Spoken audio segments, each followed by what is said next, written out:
Esta preciosa carta a los Hebreos, capítulo 5, y vamos a leer desde el versículo 11 hasta el versículo 8 del capítulo 6. Dice así Hebreos capítulo 5 y versículo 11. Acerca de esto tenemos mucho que decir y es difícil de explicar, puesto que os habéis hecho tardos para oír. Pues aunque ya debierais ser maestros, otra vez tenéis necesidad de que alguien os enseñe los principios elementales de los oráculos de Dios. Y habéis llegado a tener necesidad de leche y no de alimento sólido.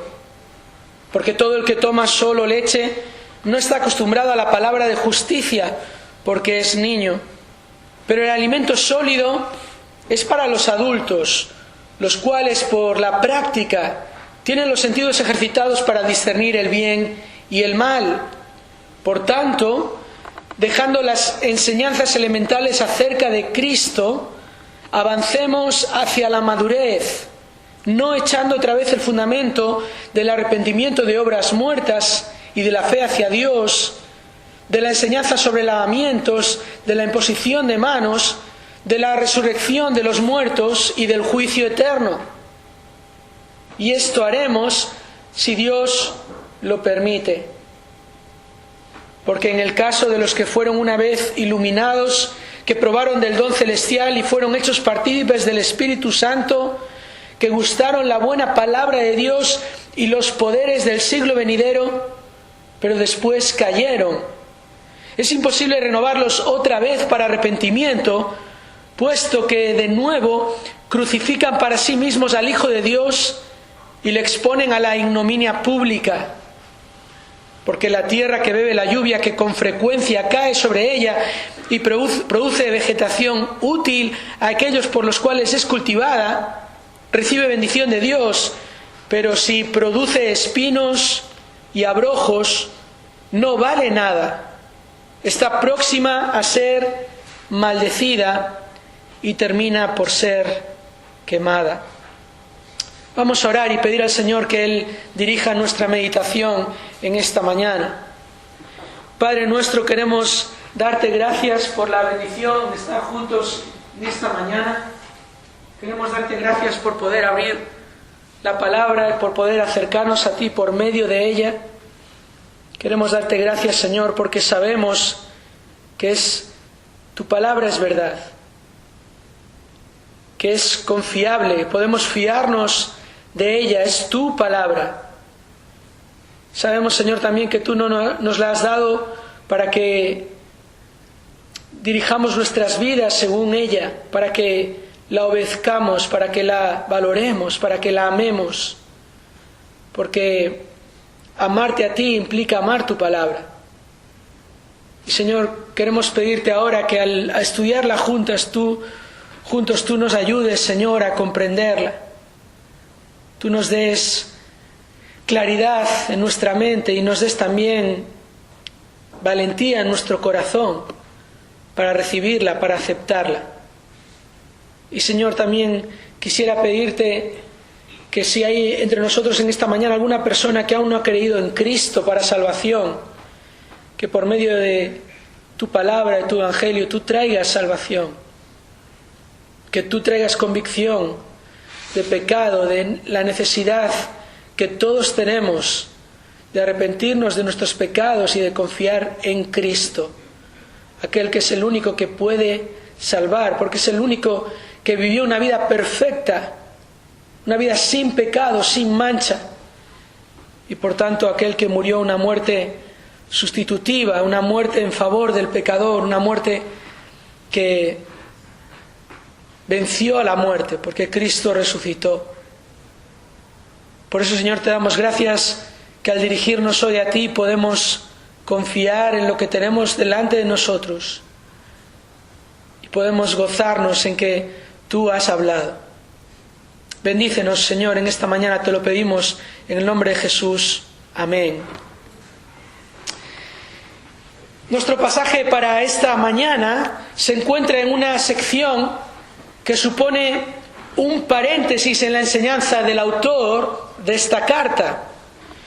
Él está hablando acerca del sacerdocio de Cristo. Esto es lo que hemos visto al principio del capítulo 5, los primeros 10 versículos. Ahí el autor está explicando cómo Cristo es el gran sumo sacerdote, porque cumple todos los requisitos que Dios había establecido para el sumo sacerdote, y porque Él es aquel que hizo el sacrificio definitivo. Los sacerdotes bajo el antiguo pacto cumplían con las ordenanzas del Señor y presentaban los sacrificios a favor de ellos mismos, a favor del pueblo, pero todo aquello era un símbolo, una ilustración de lo que Cristo iba a hacer luego. Y uno de esos requisitos que Cristo cumple es que Él es sacerdote según el orden de Melquisedec. Esto es lo que dice el versículo 10, ¿verdad? Siendo constituido por Dios sumo sacerdote según el orden de Melquisedec. Y esto es algo que luego en el versículo 1 del capítulo 7 el autor va a retomar. Dice Hebreos 7.1, porque este Melquisedec, rey de Salem, sacerdote del Dios Altísimo, etcétera, y continúa explicando qué significa esto de que Cristo es sacerdote según el orden de Melquisedec. Pero fijaos cómo hemos leído en el versículo 11 que el autor ve la necesidad de hacer una pausa y dice acerca de esto, acerca de esta realidad del sacerdocio de Cristo según el orden de Melquisedec. Dice, tenemos mucho que decir y es difícil de explicar, puesto que os habéis hecho tardos para oír. El autor está comenzando a explicar la importancia de la relación entre el sacerdocio de Cristo y el sacerdocio de Melquisedec. Está demostrando cómo Cristo cumple perfectamente los requisitos como sumo sacerdote. Y ahora hace este paréntesis porque hay un problema. Algunos se han hecho tardos para oír. El autor interrumpe su propia explicación para advertir acerca de este grave problema que tienen algunos de los receptores de su carta. Y es importante recordar que los receptores originales de esta carta eran mayormente judíos que habían profesado su fe en Cristo. Pero algunos de ellos, algunos de estos hebreos, estaban demostrando que su profesión de fe no era auténtica. Por eso el autor de la carta no está lidiando aquí con un grupo de creyentes entre los que están aquellos que son fuertes en su fe y están aquellos que son débiles en su fe que necesitan crecer. No está hablando de eso. El autor no está lidiando aquí con un grupo de creyentes, algunos inmaduros y otros maduros. Él está lidiando con un grupo de personas que profesan una fe que no poseen. Está comparando aquí a algunos que tienen fe, que tienen la fe que profesan, con respecto a otros que han profesado esta fe pero no la tienen y están demostrando por sus vidas que conocen a Cristo superficialmente. Y es importante entender que este pasaje no está hablando de creyentes inmaduros. Una primera lectura de estos versículos podría hacernos pensar que es así, porque habla de aquellos que tienen necesidad de leche y son niños, y está luego el alimento sólido que es para los adultos. Y bueno, este es un tema, el tema de la inmadurez espiritual, la inmadurez del creyente que el Nuevo Testamento trata. Hay varios pasajes que nos hablan acerca de esto, pero no es el caso de este pasaje. El autor no está comparando a creyentes maduros con creyentes inmaduros. Él no está diciendo que no puede seguir hablando acerca de Melquisedec porque algunos son creyentes tan inmaduros que no lo pueden entender. Y hay varias razones sólidas que nos ayudan a entender esta realidad, que el creyente está comparando creyentes con incrédulos. Está comparando el cristianismo con el judaísmo. Está comparando a los judíos que han creído en Cristo con los judíos que siguen confiando en los principios del judaísmo. Estas razones sólidas las explicamos ya la semana pasada, pero me gustaría recordarlas brevemente. La primera razón es el contexto mismo de esta carta. Toda esta carta desde el capítulo 1 está haciendo una comparación entre el Antiguo Testamento y el Nuevo Testamento. Está mostrando que la madurez de la que el autor les habla no es un llamado a crecer, sino un llamado a creer. Un llamado a dejar de confiar en las ilustraciones del antiguo pacto para confiar en la realidad del nuevo pacto. Y es así que en esta carta encontramos un llamado a dejar de confiar en los mediadores del antiguo pacto, aquellos que eran, por ejemplo, los ángeles, por medio de quienes había sido traída la ley, o Moisés, quien era el mediador que Dios había enviado para liberar a Israel de la esclavitud de Egipto, para llevarlos hasta la tierra prometida. O incluso los mediadores que eran los sumos sacerdotes en el templo, quienes eran los únicos que servían en el templo, y el sumo sacerdote era el único que una vez al año entraba hasta el lugar santísimo, a la presencia de Dios, para presentar el sacrificio por el pecado del pueblo. Debían dejar de confiar en aquellos mediadores del antiguo pacto, porque estos simbolizaban al mediador del nuevo pacto. Por eso esta carta es un llamado a comprender que la entrada al reino de Dios es a través de la obra del mediador del nuevo pacto, y no a través de las obras de los mediadores del antiguo pacto. Esto ya lo hemos visto claramente en los capítulos anteriores, en la comparación que el autor ha hecho entre Jesús y los ángeles, o entre Jesús y Moisés, o ahora la que está haciendo entre Jesús y Aarón. Todas demostraciones en las que queda más que evidente que Cristo es incomparable. Él está por encima de todos. Esta es la primera razón. El contexto nos muestra esta comparación que está ocurriendo continuamente en esta carta, llena de advertencias a aquellos que no han creído aún en Cristo y que aún están confiando en las tradiciones de la religión judía. Aquellos que por causa de la persecución que ha venido a los creyentes están pensando en volver atrás, volver a su religión pasada. Ahora, la segunda razón que mencionábamos por la que vemos que el autor se está dirigiendo a incrédulos y no a creyentes inmaduros, es el uso que el autor hace de la palabra adultos en el versículo 14. Esta palabra en la Reina Valera del 60 se traduce como aquellos que han alcanzado madurez. Y es una palabra que también se traduce en el Nuevo Testamento como perfectos o perfecto. Esta palabra aparece varias veces en el Nuevo Testamento y en muchos casos se refiere a la madurez espiritual de los creyentes. Así que es algo que el Nuevo Testamento enseña, que el creyente necesita crecer. Pero en casos como 1 Corintios capítulo 2, vemos que Pablo utiliza esta palabra para referirse a la salvación. 1 Corintios 2:6, Pablo dice: sin embargo, hablamos sabiduría entre los que han alcanzado madurez. Y Pablo ahí está hablando claramente de la salvación, porque en el contexto él ha explicado que él vino a Corinto predicando el Evangelio solo a Cristo y Cristo crucificado. Es lo que dice Pablo en 1 Corintios 2:2. Y Pablo dice: y hice esto para que vuestra fe no descanse en la sabiduría humana, sino en el poder de Dios. Pero hablamos sabiduría entre los que han alcanzado madurez. Una sabiduría no de este siglo, ni de los gobernantes de este siglo que van desapareciendo. Y Pablo está hablando claramente acerca de salvación cuando dice aquí los que han alcanzado madurez. Y cuando vamos a la carta a los hebreos, todas las veces que el autor a los hebreos utiliza esta misma palabra, lo hace en este mismo sentido. Solo que en nuestras Biblias esta palabra se traduce como perfectos. Y veíamos el ejemplo, capítulo 10, versículo 1. Dice: pues ya que la ley solo tiene la sombra de los bienes futuros y no la forma misma de las cosas, nunca puede la ley, por los mismos sacrificios que ellos, los sacerdotes, ofrecen continuamente año tras año, fijaos, hacer perfectos a los que se acercan. Claramente el autor aquí no está diciendo que los sacrificios ayudan a que el creyente madure.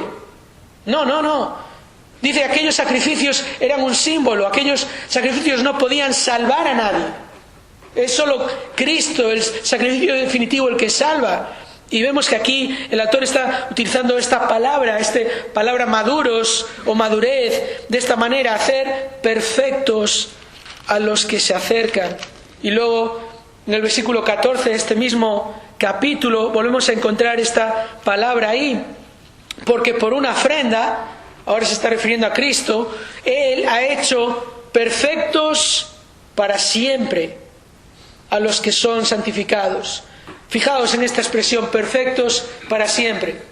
No puede referirse a la madurez de un creyente, porque la madurez de un creyente es un proceso. Día a día luchamos con el pecado, ¿verdad? Sabemos esto. Sabemos que nuestro objetivo, nuestro deseo es crecer, es madurar. Es que cuando pasen unos meses y miremos atrás, veamos que realmente Dios ha obrado en nuestras vidas y ya no somos como éramos antes. Pero aquí el autor está hablando de salvación, de ser hechos perfectos para siempre. Y luego dice a los que son santificados, ahí sí refiriéndose a aquellos que están en este proceso de ser santificados por medio de la palabra de Dios y el Espíritu Santo. Así que esa era la segunda razón que veíamos. Esta palabra maduros, adultos, perfectos, refiriéndose a aquellos que son salvos. El alimento sólido es para los salvos, los cuales por la práctica tienen los sentidos ejercitados para discernir el bien y el mal. Ahora hay una razón más que veíamos por la que entendemos que el autor está dirigiéndose a judíos incrédulos. Y tiene que ver con el pasaje o la sección de este pasaje más compleja de entender. Y son los versículos 4 al 6 del capítulo 6. Fijaos esta seria advertencia que el autor hace aquí a aquellos que no han creído en Cristo, aquellos que quieren seguir confiando en los principios del judaísmo, aquellos que querían volver atrás, que sí que habían profesado a Cristo una vez, pero realmente no estaban viviendo en obediencia a Cristo. Fijaos, dice ahí, en el caso de los que fueron una vez iluminados, capítulo 6, versículo 4, que probaron el don celestial y fueron hechos partícipes del Espíritu Santo, que gustaron la buena palabra de Dios y los poderes del siglo venidero, pero después cayeron, es imposible renovarlos otra vez para arrepentimiento. Fijaos, este versículo está hablando de unos que fueron iluminados, que probaron el don celestial, que fueron partícipes del Espíritu, que gustaron la palabra de Dios y los poderes del siglo venidero, pero cayeron. Y es imposible renovarlos para arrepentimiento.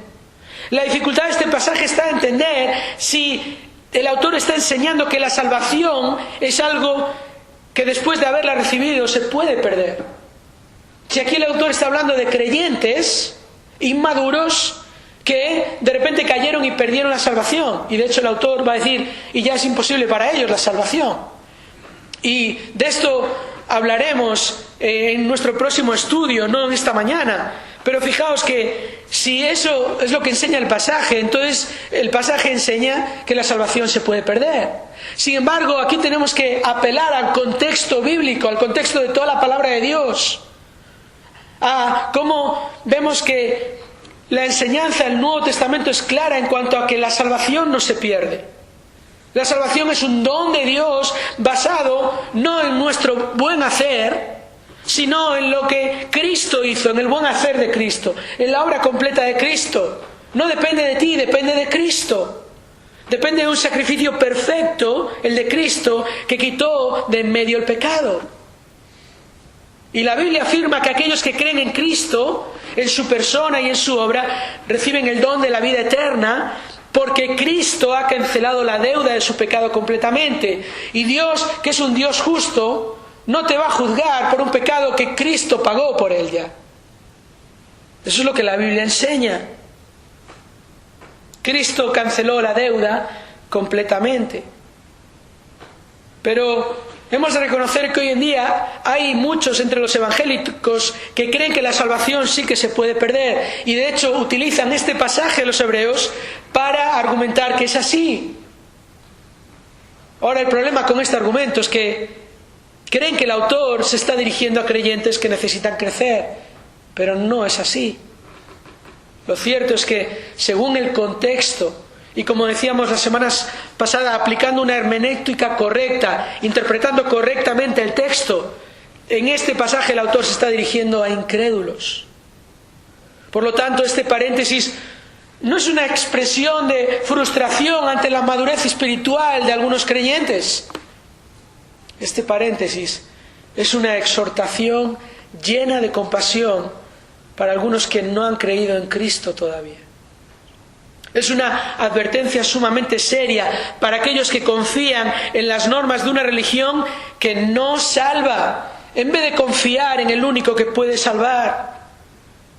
Y el autor les describe como indolentes.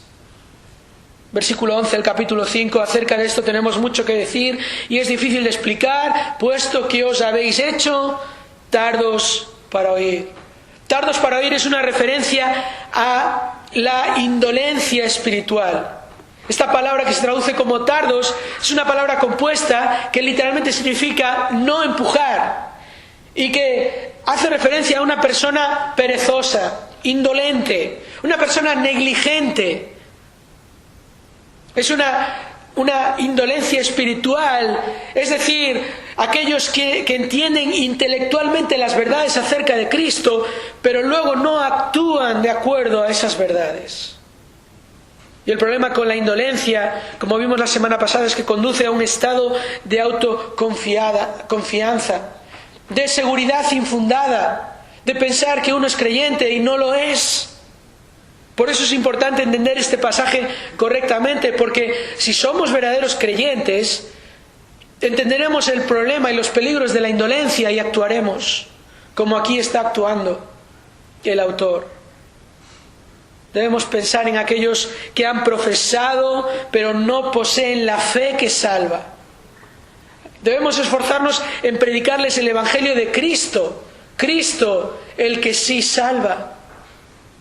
Y si hay entre nosotros en esta mañana alguno en esta situación, alguno que es indolente, que es tardo para oír, que conoce el Evangelio pero realmente no vive de acuerdo al Evangelio, nuestro deber es proclamar una vez más el Evangelio, proclamar a Cristo, el único en quien hay salvación, el único camino a Dios. ¿Por qué? Porque esto es precisamente lo que el autor a los Hebreos hace ahora en el capítulo 6. Hay un problema. La indolencia, la inmadurez de conocer algunas referencias acerca del Mesías sin conocer al Mesías. Es lo que estaba pasando con estos hebreos. La inmadurez de conocer solo las enseñanzas elementales del Antiguo Testamento sin llegar a comprender las enseñanzas completas del Nuevo Testamento. La inmadurez de pensar que han alcanzado sin Cristo lo que solo pueden alcanzar a través de Cristo. Fijaos lo que ocurría con muchos hebreos en aquel momento, es que ellos conocían acerca del Mesías, conocían las promesas acerca del Mesías, pero el Mesías era una enseñanza más. Fijaos cómo vemos esto en Juan capítulo 5 y versículo 39. Dejadme que os ponga este ejemplo por un momento. En Juan capítulo 5, versículo 39, Jesús acusa precisamente a los fariseos de esto. Cuando escuchamos la palabra fariseo, siempre pensamos en algo negativo, ¿verdad? Siempre pensamos, ahí están los religiosos, los legalistas, los tradicionalistas. Pero debemos recordar, por lo menos debemos entender cuando escuchamos fariseos, que en un tiempo, cuando ellos comenzaron, no eran los legalistas y los tradicionalistas, eran los bíblicos. Eran los que entre el pueblo de Israel iban a la palabra de Dios. Ellos comenzaron bien y buscaban hacer lo que la palabra de Dios decía. ¿Cuál fue su error? Su error fue no entender la prioridad del Mesías, la centralidad del protagonismo del Mesías. Y por eso Jesús les dice en Juan 5:39, examináis las Escrituras, como diciendo, esta es vuestra vida, esto es lo que hacéis. Vosotros sois los que examináis las Escrituras. Hay otros grupos religiosos que ni hacen eso en aquel tiempo. Era así. Y vosotros, dice, examináis las Escrituras porque vosotros pensáis que en ellas tenéis vida eterna.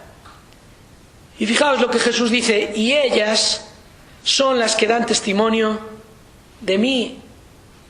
Este era el problema de aquellos fariseos, este era el problema de muchos de los hebreos a los que el autor les escribe. Conocían las Escrituras, examinaban las Escrituras, pero las enseñanzas acerca del Mesías eran una enseñanza más. Y no habían entendido la prioridad del Mesías. No habían entendido el protagonismo del Mesías. Y ese era su problema. Pero el autor les va a hablar ahora de que hay una solución. capítulo 6, versículo 1, el autor dice: dejando las enseñanzas elementales acerca de Cristo, y en un momento explicaremos qué quiere decir eso, avancemos hacia la madurez. Aquí está ese llamado, hermanos y hermanas. Aquí está este llamado a creer en Cristo, a la madurez, que es la salvación. Y eso es lo que vamos a ver en esta mañana. Después de presentar el problema, el autor presenta ahora la solución del problema. Se dirige a los que son tardos para oír y les llama a abandonar sus principios, y esto es importante. Quedaos con eso en vuestra mente. Abandonar nuestros principios. Suena bastante fuerte esto, pero es la realidad.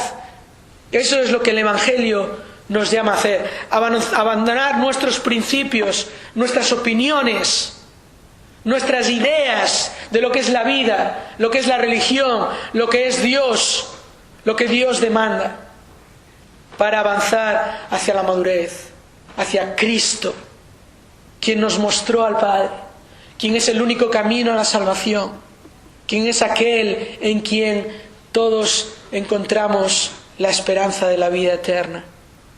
Esa es la solución: abandonar los principios elementales acerca de Cristo para avanzar hacia la madurez, que es creer en Cristo. La clave en este llamado a la madurez es primero dejar atrás. Dice dejando. Este verbo significa abandonar, poner a un lado. ¿Poner a un lado qué? Dice el autor: las enseñanzas elementales acerca de Cristo. Ahora, esto puede sonar extraño e incorrecto, ¿verdad? Abandonar los principios elementales acerca de Cristo. ¿Abandonar el Evangelio es lo que está diciendo? No. ¿A qué se está refiriendo el autor? La idea básica aquí de esta palabra, de este verbo dejar, es separarse. Abandonar una condición anterior. Aquí el autor no está diciendo deja las cosas de niño y sé maduro, crece. No está hablando acerca de crecer. El concepto aquí es abandonar algo por completo. Fijaos, es la misma palabra que en Marcos capítulo 4, versículo 36 se traduce como despidiendo la multitud. Algo que Jesús hace un momento después de su ministerio, después de estar enseñando algunas parábolas. Él se quiere ir a otro lugar y deja a la multitud, se aleja de ellos, se separa de la multitud. Es esa palabra. En 1 Corintios 7:11, Pablo utiliza ese verbo para hablar del divorcio, para decir a los maridos que no abandonen a sus esposas, porque eso es lo que significa esta palabra: abandonar por completo. Mateo capítulo 15, versículo 14, es la misma palabra que Jesús utiliza para decirle a sus discípulos que dejen a los fariseos, a los religiosos judíos, porque son ciegos, guías de ciegos. Y les dice: tenéis que dejar atrás lo que ellos hacen. Tenéis que abandonar su ejemplo. Ellos están ciegos. Aún es la misma palabra que Marcos utiliza en el capítulo 1, versículo 20, para explicar, para describir cómo Juan y Jacobo, cuando Jesús les llama a seguirle, ellos dejan a su padre. Abandonan a su padre. Se van del negocio de su padre. Eso es lo que está mostrando él literalmente. Están en el negocio de la pesca, están con su padre en el barco y dejan el negocio, lo dejan todo para seguir a Jesús. Esa es la idea aquí de esta palabra. El autor está diciendo: hay que dejar atrás estas cosas. Ahora, ¿qué cosas? Bueno, dice las enseñanzas elementales acerca de Cristo. No se está refiriendo a abandonar los principios elementales del Evangelio. No está diciendo eso. Tenemos que entender a qué se refiere con enseñanzas elementales y a qué se refiere con esta expresión acerca de Cristo. Y lo que vamos a ver, lo que vamos a explicar en el resto del tiempo que nos queda, es que el autor está hablando aquí de la enseñanza del Antiguo Testamento acerca del Mesías, que se completa en el Nuevo Testamento. Y que si solo se quedaban con algunos principios sin entender toda la realidad acerca del Mesías, no podían ser salvos. Por eso tenían que dejar esos principios elementales y abrazar las verdades acerca de Cristo. No está hablando de abandonar el Evangelio. Eso no es posible. Pablo mismo en Gálatas denuncia que hay algunos que han abandonado el Evangelio. Lo denuncia como algo que es una tragedia, un terrible error. No está diciendo aquí el autor, no está hablando a creyentes para decirles que dejen lo que han creído. Está hablando a incrédulos para que dejen aquello que están creyendo y que no les va a traer salvación. Está hablando de dejar atrás la enseñanza del Antiguo Testamento acerca del Mesías para abrazar la enseñanza madura del Nuevo Testamento en cuanto al Mesías. Este pasaje no enseña que hay un grupo de creyentes que han entendido la palabra de justicia que necesitan crecer, sino que está enseñando que hay incrédulos que se han quedado atrás en un conocimiento incompleto acerca de Cristo. Por eso vemos en el contexto de esta carta que Cristo es el gran protagonista. Lo vemos, allí donde vayamos en toda esta carta a los hebreos, es tremendo, es una carta única, es una carta preciosa. Cómo nos presenta a Cristo como el incomparable, nadie como Él. Aquel Padre que había hablado en otro tiempo a los padres por medio de los profetas, en estos últimos tiempos nos ha hablado a través del Hijo, quien es la representación exacta de su naturaleza. El Hijo que sí merece adoración y no los ángeles. El Hijo que sí que es aquel mediador que trae la salvación, la libertad completa del pecado, porque por medio de su muerte venció a la muerte, y no como Moisés, que simbolizaba a este Mesías que iba a venir. Aquel sumo sacerdote perfecto que se presentó a sí mismo en la misma presencia de Dios, no en la simbología del antiguo pacto entrando al lugar santísimo, sino en la realidad del nuevo pacto entrando a la misma presencia de Dios, presentándose allí por nosotros para destruir el pecado para siempre. Esa es la enseñanza madura que aquellos aún no habían comprendido. Por tanto, el autor les llama a abandonar ese conocimiento superficial, basado en símbolos, en tipos y figuras acerca del Mesías, en sacrificios que no podían quitar los pecados. Dicho de otra manera, el autor les está diciendo: dejad atrás las imágenes que teníais acerca del Mesías para avanzar en el conocimiento del Mesías. ¿Cuál era el problema? Tenían un conocimiento incompleto acerca de Cristo. Pero el problema no solo era que tenían ese conocimiento incompleto, el problema es que pensaban que ya conocían todo lo que necesitaban conocer. Ese era el problema. Un conocimiento incompleto no es suficiente para una salvación completa. Por eso el autor menciona aquí hasta 6 ejemplos de enseñanzas del Antiguo Testamento que sin Cristo están incompletas. Esto es lo que vamos a ver ahora en los versículos 1 y 2 del capítulo 6. 6 ejemplos de enseñanza del Antiguo Testamento que están incompletas sin Cristo. Las enseñanzas del Antiguo Testamento que el autor menciona en estos versículos apuntan a Cristo y necesitan a Cristo. Y veámosla ahora. Fijaos, dice versículo 1 del capítulo 6: por tanto, dejando las enseñanzas elementales acerca de Cristo, avancemos hacia la madurez. Y fijaos ahora, no echando otra vez el fundamento, otra vez dice, no poniendo como fundamento de la fe aquellas enseñanzas elementales que apuntan a Cristo y que sin Cristo no dan salvación, no son suficientes. ¿Y cuáles son? Primero, el arrepentimiento de obras muertas. El arrepentimiento de obras muertas. El significado básico de esta enseñanza es apartarse de malas obras, de acciones que conllevan la muerte. Esa es la idea aquí de obras muertas. Básicamente significa apartarse del pecado. Así que la enseñanza del Antiguo Testamento era que debían arrepentirse de sus pecados. Y bueno, está bien, ¿verdad? Fijaos, estos principios elementales no es que sean incorrectos, son correctos. Lo que no son es el fundamento de la salvación. Y os voy a mostrar por qué. Es una doctrina correcta, pero es una doctrina incompleta. La madurez de esta enseñanza es el arrepentimiento de los pecados en base al sacrificio de Cristo. No el arrepentimiento de los pecados en base a los sacrificios del Antiguo Testamento. no en base a aquellos sacrificios del antiguo pacto que eran un símbolo de lo que haría Cristo. Fijaos, capítulo 9, versículo 13, porque si la sangre de los machos cabríos y de los toros y la ceniza de la becerra rociada sobre los que se han contaminado santifican para la purificación de la carne, cuanto más la sangre de Cristo, el cual por el Espíritu Eterno se ofreció a sí mismo sin mancha a Dios, purificará vuestra conciencia de obras muertas para servir al Dios vivo.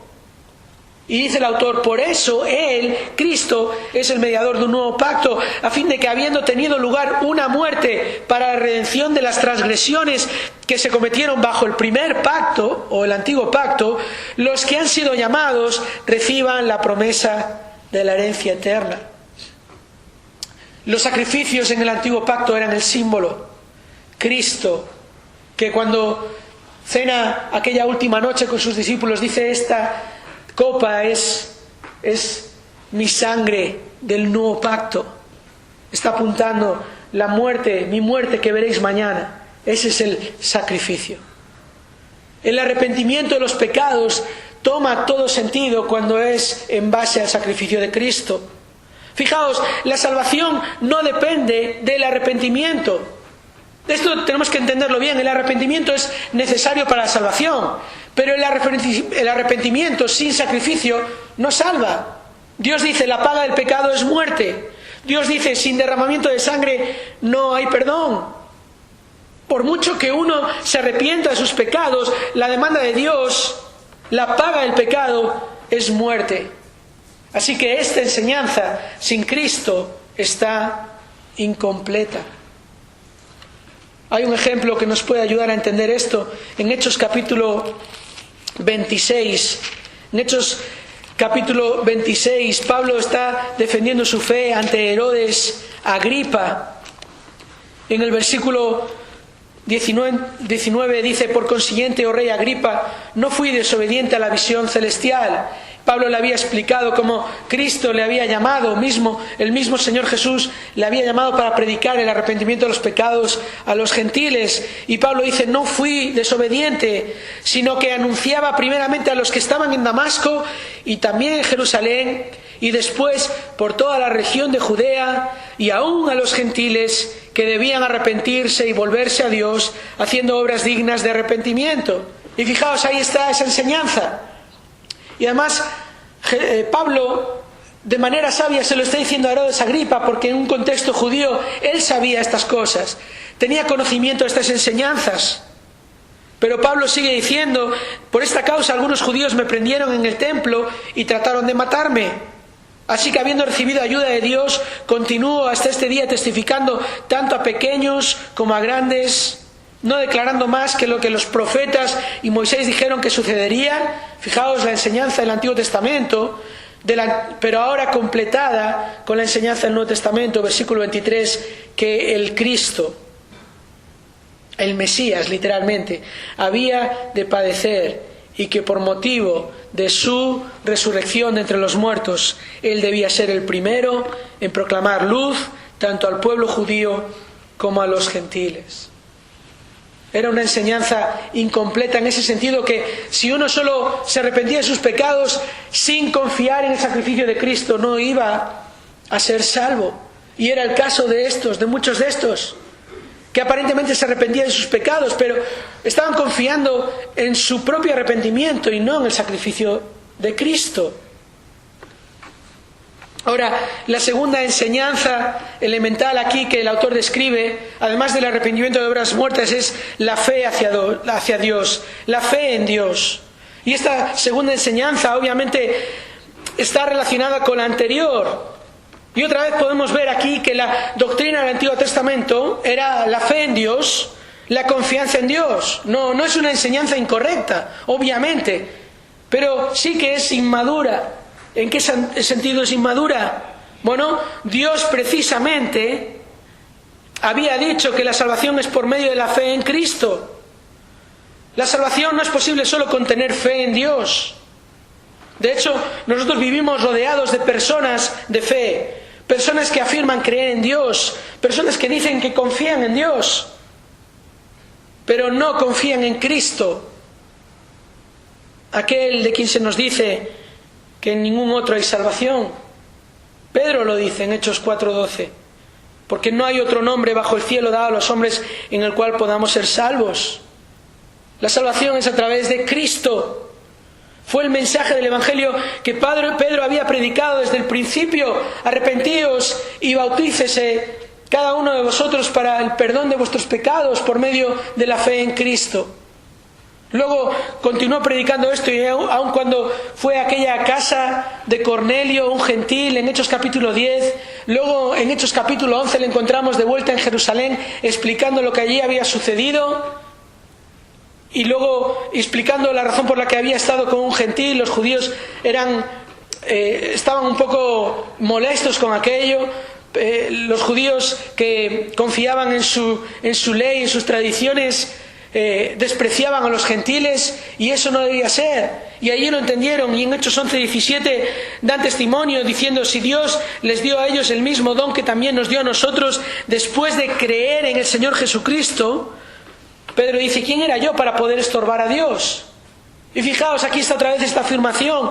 Los apóstoles lo tenían claro: la salvación viene de creer en el Señor Jesucristo. De manera que el Antiguo Testamento enseñaba el arrepentimiento de obras muertas y la fe hacia Dios, y el Nuevo Testamento completaba la enseñanza con Cristo, con la fe en Cristo, su muerte y resurrección para el perdón de los pecados. La enseñanza del Antiguo Testamento acerca de sentir pesar por los pecados y venir a Dios en fe no era suficiente. Tenían que dejar atrás esa enseñanza para confiar en Cristo, aquel que Dios había provisto para quitar el pecado. Examináis las Escrituras porque pensáis que en ellas encontráis la vida eterna, y ellas dan testimonio acerca de mí, dice Jesús. La enseñanza del Antiguo Testamento acerca de arrepentirse y venir a Dios no era suficiente. Es la enseñanza completa, madura, de arrepentirse de los pecados en base al sacrificio de Cristo y confiar, tener fe en Cristo. Ahora la tercera enseñanza que encontramos aquí en el versículo 2 es la enseñanza sobre lavamientos. Ahora, en este punto es necesaria una aclaración, porque la traducción de la Reina Valera del 60 utiliza la palabra bautismos. Dice la enseñanza sobre bautismos, pero esta no es la mejor traducción de la palabra original. Y el problema es que puede causar confusión. Otra vez puede llevar a algunos a pensar que entonces aquí el autor está hablando a creyentes cuando habla de la doctrina del bautismo. Pero no está hablando acerca de la doctrina del bautismo, sino acerca de la enseñanza del Antiguo Testamento acerca de los lavamientos ceremoniales. La razón por la que algunas versiones traducen bautismos es que la palabra original es muy similar a la que el Nuevo Testamento utiliza para hablar del bautismo. Pero no es la misma palabra y no es el mismo significado. Y aquí en este contexto tiene más sentido traducir lavamientos, que es una palabra, que es como se traduce esta palabra en otros pasajes, porque el autor está hablando acerca de enseñanzas elementales del Antiguo Testamento. Fijaos, es la misma palabra que se utiliza para explicar en Lucas 11:38 que el fariseo que había invitado a Jesús a comer a su casa se sorprendiera cuando vio que Jesús no se había lavado antes de comer según el ritual judío. ¿Veis? Ahí se utiliza esta palabra para indicar este ritual, este ceremonial de lavamientos. O cuando Marcos explica cómo los judíos se sentían ofendidos porque los discípulos, se nos dice en Marcos 7, comían el pan con manos inmundas sin lavar. Y no era que no se lavaban las manos para comer, sino que ahí en el contexto de Marcos 7 se nos explica que no cumplían con los ritos, las costumbres ceremoniales de lavarse varias veces las manos y lavar varias veces los utensilios que luego iban a utilizar para comer. Estaba hablando de estos lavamientos que eran la tradición de los ancianos. Esta aclaración es importante, hermanos, porque puede llevarnos a la confusión de pensar que el autor está hablando a creyentes, pero está hablando a aquellos judíos, fijaos, que se aferraban a sus tradiciones pensando que podían ser justificados por medio de sus lavamientos ceremoniales, tradiciones que habían elevado incluso por encima de las enseñanzas del Antiguo Testamento. Por eso Jesús mismo les confrontó ahí en Marcos capítulo 7, porque no entendían que el lavamiento que necesitaban era interno, no externo. Necesitaban ser limpiados de aquello que contamina al hombre, y Jesús les dijo: escuchadme todos y entended, no hay nada fuera del hombre que al entrar en él pueda contaminarlo. No es una contaminación externa el problema. Jesús dice sino que lo que sale de adentro del hombre es lo que contamina al hombre. La enseñanza del Antiguo Testamento era simbólica, ilustrativa, les mostraba la necesidad que tenían de ser limpiados interiormente. Y profetas como Jeremías, que habló acerca de la realidad del nuevo pacto, y Ezequiel, que habló acerca de la realidad del poder de Dios en la salvación, explicaron esto claramente. Y os leo, por ejemplo, lo que Ezequiel dice en el capítulo 36 de su profecía, versículo 25. Él habla la palabra del Señor que dice: entonces os rociaré con agua limpia y quedaréis limpios de todas vuestras inmundicias, y de todos vuestros ídolos os limpiaré. Eso es lo que Dios iba a hacer. El símbolo era ese lavamiento, pero la realidad es esta obra interna de Dios. Y sigue diciendo: os daré un corazón nuevo y pondré un espíritu nuevo dentro de vosotros. Quitaré de vuestra carne el corazón de piedra y os daré un corazón de carne. Pondré dentro de vosotros mi espíritu y haré que andéis en mis estatutos y que cumpláis cuidadosamente mis ordenanzas. ¿Veis esto? Confiaban en el símbolo, en el lavamiento externo como algo que podía limpiar lo interno. Jesús le dice a Nicodemo que no, que es necesario nacer de nuevo. ¿Recordáis esa conversación de Jesús con Nicodemo? En verdad te digo, el que no nace de agua y del Espíritu no puede entrar en el reino de Dios. No es un lavamiento externo y luego la obra del Espíritu Santo. Aquí está hablando de lo mismo. La limpieza que Dios prometió por medio del profeta Ezequiel: os rociaré con agua y os limpiaré y pondré un corazón nuevo, mi espíritu en vosotros. Esta es la realidad del nuevo nacimiento. Jesús le dice a Nicodemo: lo que es nacido de la carne, carne es. Nada de lo externo puede producir una limpieza interna. Lo que es nacido del Espíritu, Espíritu es. Y es la obra de Dios por medio de su Espíritu que trae este lavamiento interno. Los lavamientos externos no pueden limpiar internamente.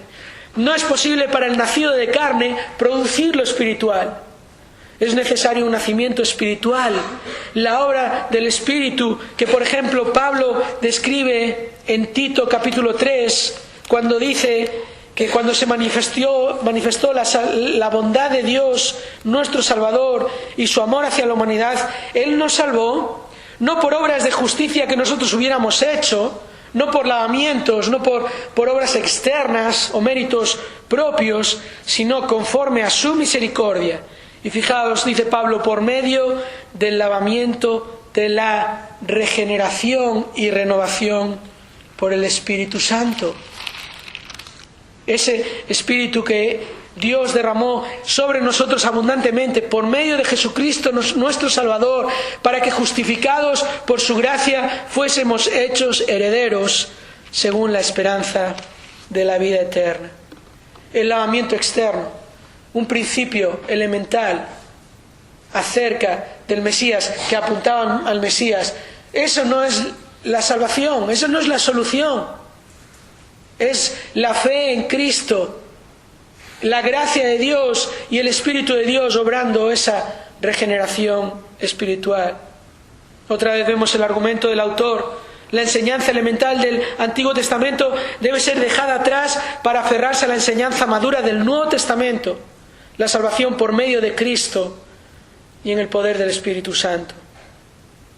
La cuarta enseñanza del Antiguo Testamento que el autor menciona, no solo lavamiento, sino la imposición de manos. Esto no debe confundirse con la acción apostólica de encomendar a ancianos en las iglesias de Cristo. En la enseñanza del Antiguo Testamento, la imposición de manos hacía referencia a los sacrificios. ¿Por qué? Porque ellos tenían que poner sus manos sobre el sacrificio sobre el animal que iba a ser sacrificado. Los sacerdotes tenían que hacer esto, imponían sus manos, y esto era un símbolo que representaba que los pecados eran traspasados del pecador, los pecados del pueblo al animal que iba a ser sacrificado. Era la manera de identificarse con el sacrificio.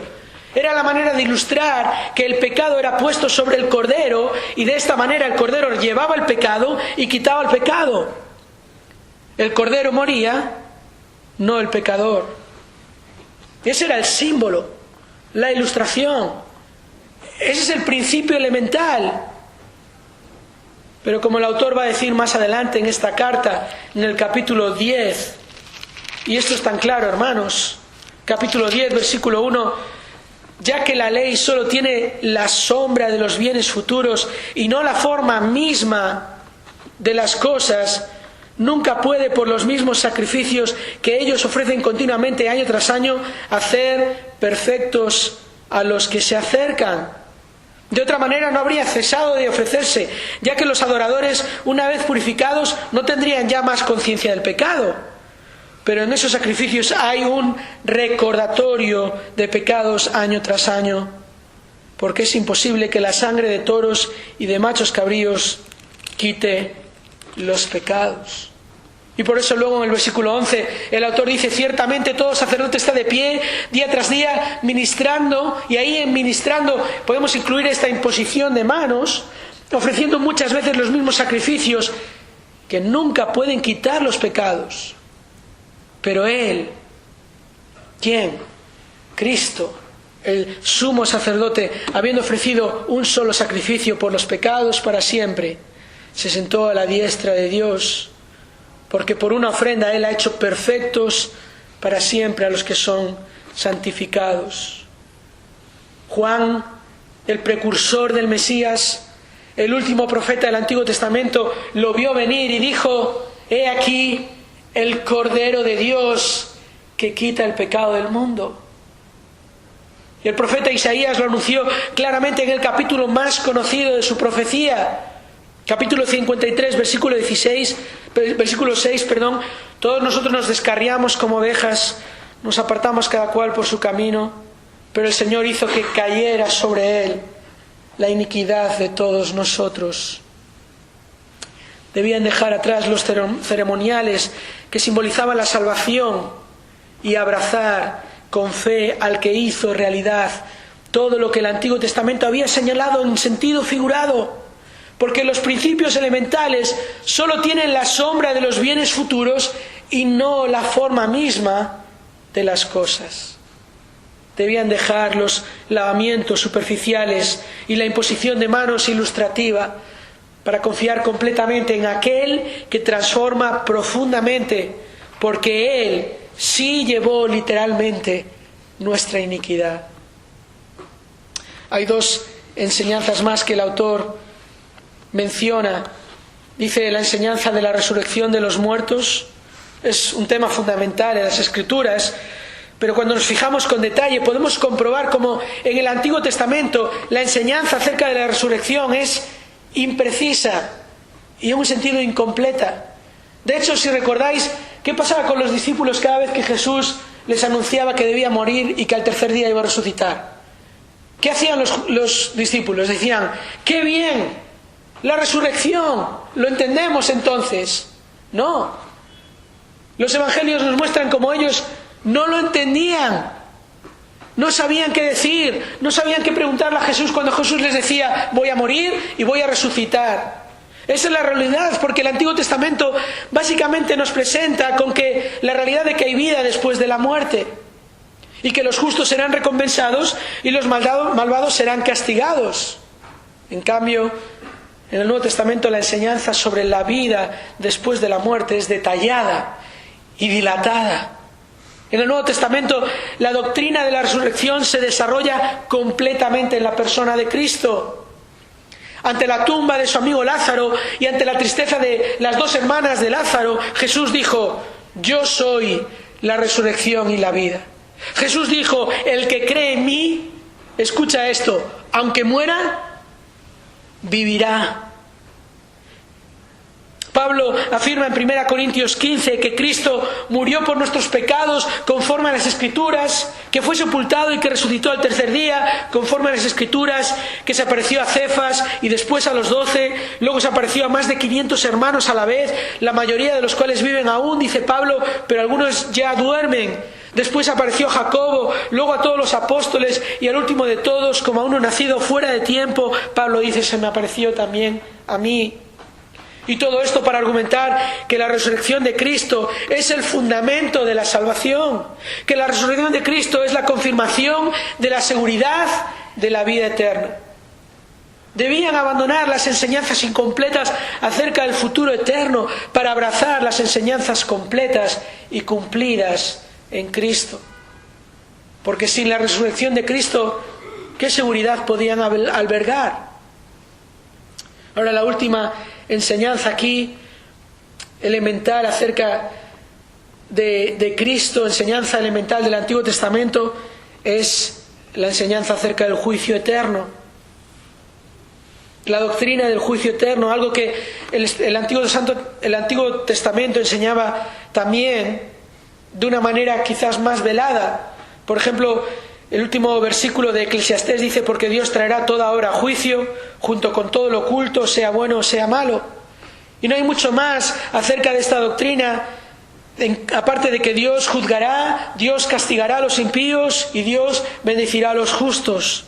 Era la esperanza de Job cuando dice que él sabía que aún él vería, después de morir, vería al Señor.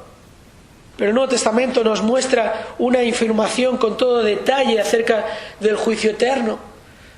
El Nuevo Testamento nos enseña que no hay condenación para los que están en Cristo. Nos enseña que, aunque no hay condenación, los que están en Cristo serán juzgados en el tribunal de Cristo. Así que sabemos que todos compareceremos ante Él y tendremos que dar cuenta de nuestras acciones como creyentes, hayan sido buenas o malas, 2 Corintios 5:10, y que el Señor recompensará a cada uno según su obra. El Nuevo Testamento también nos enseña que hay un tribunal preparado para todos los que no han creído en Cristo. El gran trono blanco en Apocalipsis capítulo 20. Y se nos dice que allí serán abiertos los libros que recogen todas las acciones de todo ser humano. Y el Señor juzgará a cada uno y el Señor enviará a cada uno al lago de fuego. Sí, porque el Nuevo Testamento también nos enseña acerca del infierno. De hecho, Jesús fue de los que más enseñaron acerca del infierno. Y Pablo le recuerda a los tesalonicenses en su segunda carta que los que no obedecen al Evangelio del Señor Jesucristo sufrirán el castigo de eterna destrucción. No de una destrucción y todo se acabó, sino una destrucción eterna. Un castigo eterno. Aquellos principios elementales se habían convertido en un impedimento para la salvación. Qué tragedia, ¿verdad? Aquello que les estaba apuntando a Cristo, como Cristo dijo, dan testimonio de mí. Sin embargo, se habían quedado en esas enseñanzas elementales y eso era precisamente lo que impedía que avanzasen a la madurez, que llegasen a comprender la salvación que solo hay en Cristo. Por eso, hermanos, es tan importante entender que la revelación de Dios fue progresiva. ¿Qué quiere decir esto? Dios fue revelándose, fue completando su revelación. Esto quiere decir que el Antiguo Testamento es fundamental, sí, pero sin la enseñanza de Cristo en el Nuevo Testamento, el Antiguo Testamento es insuficiente, está incompleto, no provee madurez. Y como digo, lo trágico de este pasaje que estamos estudiando es pensar que tantas personas hoy en día se engañan a sí mismas con la falsa seguridad que da la religión. Muchos caminan tranquilos hacia la destrucción eterna porque piensan que ya saben lo suficiente acerca de Dios y la eternidad y se muestran indiferentes ante las verdades del Evangelio. Y muchos creyentes comparten tranquilamente un evangelio que no exalta a Cristo. ¿Por qué? Porque no proclaman con claridad la vida perfecta de Cristo y la muerte sustitutiva de Cristo y la resurrección literal de Cristo. Y esta es la tragedia, que aun aquellos que han sido llamados a predicar el Evangelio, prediquen un Evangelio incompleto. Debemos predicar el verdadero Evangelio, aquel que afirma que todos somos pecadores porque ninguno hemos podido vivir a la altura de la santidad de Dios como Cristo hizo. Él sí vivió a la altura de la santidad de Dios. El verdadero Evangelio que salva es aquel que afirma que todos merecemos la paga del pecado, la muerte, el castigo eterno, pero que Cristo murió esa muerte en nuestro lugar. El verdadero Evangelio que salva es aquel que afirma que Cristo demostró su vida perfecta y su muerte sustitutiva por medio de su resurrección literal y física. El que estuvo muerto está vivo. Todos aquellos que reconocen sinceramente su pecado y creen firmemente que Cristo murió por nuestras transgresiones y que resucitó para nuestra justificación, todos esos son salvos del castigo eterno y herederos de la vida eterna, seguros en lo que Cristo hizo, no en lo que ellos hacen, no por seguir enseñanzas elementales acerca de Cristo, sino por creer y confiar en lo que Cristo hizo. Este es el Evangelio que debemos predicar. Un Evangelio basado en la verdad completa de la palabra de Dios. Un Evangelio sin distorsión y sin simplificación. Un Evangelio que llama pecado al pecado y que llama al pecador a arrepentirse de sus pecados para confiar en aquel que no cometió pecado. Que llama al pecador a creer en Cristo completamente. El problema de la indolencia es un grave problema. En este tema aplica el dicho de que no hay peor sordo que aquel que no quiere oír. Y nosotros quizás podemos llegar a desanimarnos con aquellos que no quieren oír, pero debemos recordar que Dios no puso su poder en nosotros, sino lo puso en su Evangelio. Y el autor a los hebreos tenía esta confianza y por eso se para y dice: mira, antes de seguir con más explicaciones, necesitáis escuchar esto una vez más. Sin Cristo estáis perdidos. Cristo es el único que puede salvar. Y el poder está en el mensaje. Y por eso Pablo dice: no me avergüenzo del Evangelio porque es poder de Dios. Y por eso cuando él llegó a Corinto no fue confiando en su capacidad ni en estrategias de sabiduría humana. Él predicó a Cristo y a Cristo crucificado. Él predicó la cruz de Cristo. Pablo confió en el poder del Evangelio para salvar, en el poder del Espíritu Santo para convencer del pecado, para que vuestra fe, dice Pablo, no descanse en la sabiduría de los hombres, sino en el poder de Dios. Y hermanos, es lo mismo que hizo el autor a los hebreos. ¿Cómo lo sabemos? Versículo 3. Fijaos qué interesante este pequeño versículo aquí. Después de decir esto, de esta exhortación, avancemos hacia la madurez. Dice: y esto haremos si Dios lo permite. ¿Qué está diciendo? ¿Qué significa? Que depende del poder de Dios. Que uno predica el Evangelio, pero en definitiva, al final, de quien depende es de Dios. Si vamos a avanzar, si vamos a llegar a la salvación, es por la gracia de Dios, es el poder de Dios. Yo hago lo que me toca. El autor de los Hebreos dice que es predicar el Evangelio una vez más, aunque no lo quieras oír, aunque pienses que ya lo conoces, aunque estés mirando para otro lado en este momento. Es el Evangelio que necesitas oír, porque si no crees en él, estás perdido. Esa es la realidad. El autor ha presentado la solución para el problema de la indolencia. Ha explicado una vez más que Cristo es el único camino al Padre. Y después de predicar y antes de seguir adelante con su enseñanza, él descansa en el poder de Dios. Esto haremos si Dios lo permite. Así debemos hacerlo nosotros. Y así lo he hecho yo en esta mañana. Una vez más, el Evangelio predicado en este lugar. Tantas veces ya. Eres uno de los que has estado aquí muchas veces y aún sigues confiando en tus propios principios. Pues te digo, con todo mi amor y con toda urgencia, abandona tus principios. No te van a llevar a Dios. el único que te vaya a ayudar a llevar a Dios es Cristo. Cree en Cristo, abandona tus principios y avanza hacia la madurez. Vamos a terminar con una oración. Padre nuestro, te damos gracias por tu palabra en esta mañana y te pido, Señor, que nos ayudes a entender realmente. Hay cosas en estos pasajes que estamos estudiando complejas y yo no quiero ser un estorbo, Señor, para mis hermanos, para tu iglesia. Por eso, Señor, ayúdanos. Y sobre todo, Señor, si hay alguien entre nosotros que aún no ha creído en ti, Señor, hoy es el día de salvación. Como el autor a los Hebreos había dicho ya, si oís hoy su voz, no endurezcáis vuestros corazones. Oh Señor, no permitas que nadie entre nosotros siga con un corazón endurecido. Obra para salvación esta mañana. Y los que sí tienen un corazón tierno, un nuevo corazón, Señor, por tu gracia y por tu poder, te pido, Señor, que nos ayudes ahora a exaltarte con gran gozo.